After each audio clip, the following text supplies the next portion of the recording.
tayo ngayon sa part ng Santo Domingo, Albay. Meron po tayo dito ng isang nakilala na kung saan gusto niyo pong makahingi ng tulong para po sa kanyang nararamdaman, at siya na rin po mag-i-explain sa inyo kung anong pinagmulan, kung gaano nakatagal, at ano sabi sa kanya ng kanyang mga naging doktor. Yan po. Doon po i-advance ko po doon sa mga gustong tumulong sa kanya. Ano ko po yung kanyang GCash number 0910, ilalagay ko na rin po sa comment. 0910-227-3192. Diana Cecil Puliantes.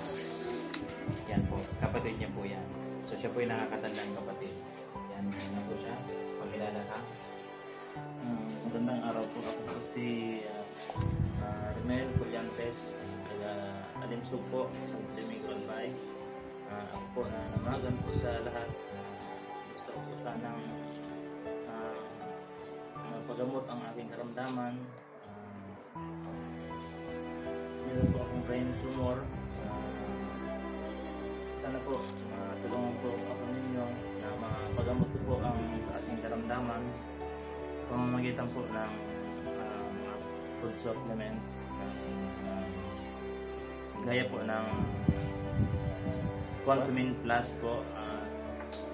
Iba pa po nilang mga gamot para po matulungan po ang aking karamdaman.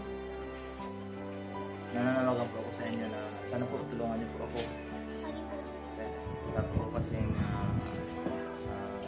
pambili or wala po akong pera na pambili sa mga food supplements na yun. Sana po hinihingi ko sa inyo ang inyong magandang loob na sana po tulungan po ako. Salamat po. Nakakakita ka ba nga sa ngayon? Hindi. Kasi wala ka maninag. Wala lang. Kailan ba nag-umpisa to? Naramdaman ko po ito noong 2015.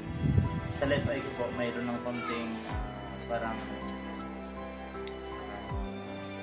konti lang na parang sa mata ko.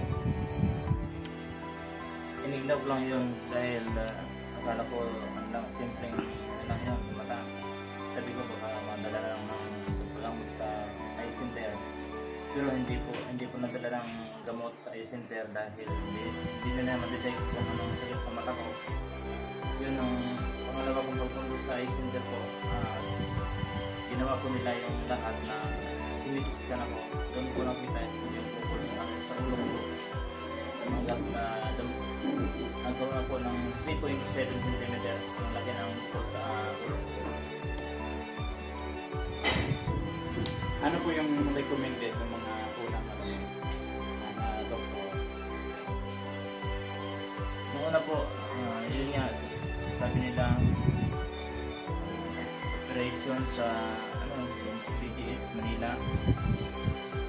So nagano po kami na second opinion kami sa sa Gamma Knight po sa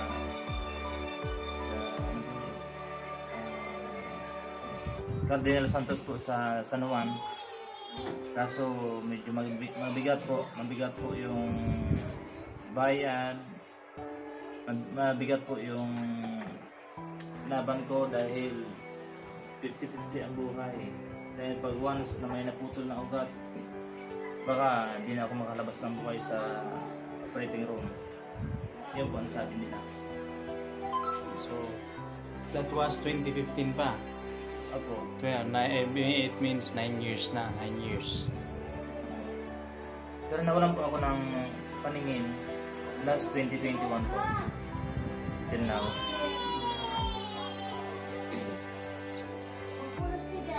Yan. Si sir po ay mayroon na din siyang pamilya, no?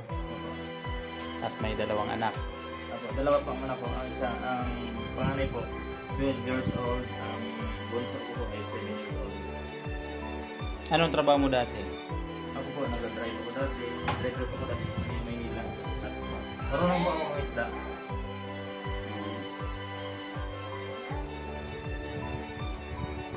yan po guys, ulitin natin, no? Ito po yung kanyang GCash number. I-post lang po natin. Tingnan nyo. Babasahin ko rin. 0910-227-3192. Kapatid niya po ito, Diana Cecil Colliantes. Okay? Ayan po. To God be the glory sa mga may puso. Ulitin ko po. Ayan, sa mga gusto makatulong sa kanya. Pwede po kayong mag-GCash or tumawag na rin po. Ayan. Sa number na yan. Sa number na yan. Yan po. Kaya muli po, kami ang inyong lingkod po sa Healing Mission. At abangan nyo po din po kami sa mga lugar ninyo. Maraming salamat po. 10, 9,